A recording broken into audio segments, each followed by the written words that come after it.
টাঙ্গাইলের মধুপুরে উৎসব মুখর পরিবেশে অনুষ্ঠিত হয়েছে শহীদ প্রেসিডেন্ট জিয়াউর রহমান স্মৃতি শঙ্খ মিনি ফুটবল টুর্নামেন্টের ফাইনাল খেলা। শনিবার বিকেলে উপজেলার গোলাবাড়ি ইউনিয়ন চাকন্দ লক্ষ্মীপুর সরকারি প্রাথমিক বিদ্যালয় মাঠে চাকন্দ লক্ষ্মীপুর তরুণ সংঘের আয়োজনে এই ফাইনাল ম্যাচ অনুষ্ঠিত হয়।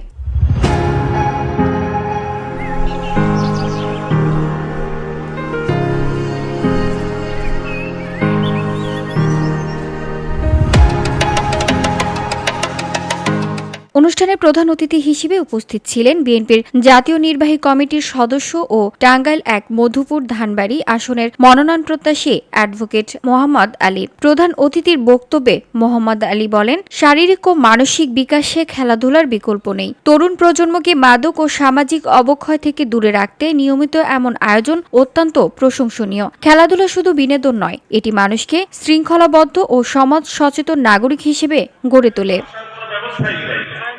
তাহলে গোলাবাড়ি ইউনিয়নের 2 জন চেয়ারম্যান ছিলেন, অনেকদিন উন্নয়ন কেন হলো না? উন্নয়ন হয় নাই।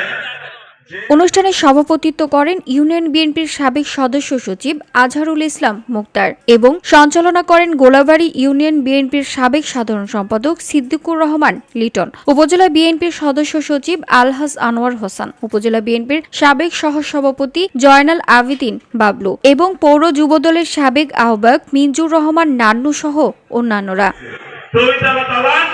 ফাইনাল খেলায় মুখোমুখি হয় গোপালপুর বেদবাড়ি ঐক্য সংঘ একাদশ ও লক্ষ্মীপুর যুব সংঘ একাদশ। নির্ধারিত সময়ে গোল শূন্য ড্র হওয়ায় ম্যাচের সিদ্ধান্ত গড়ায় টাইব্রেকারে। এতে 0-2 গোলে জয়লাভ করে বেদবাড়ি ঐক্য সংঘ একাদশ। খেলা শেষে বিজয়ী ও রানার আপ দলের হাতে ট্রফি ও পুরস্কার তুলে দেন অতিথিরা।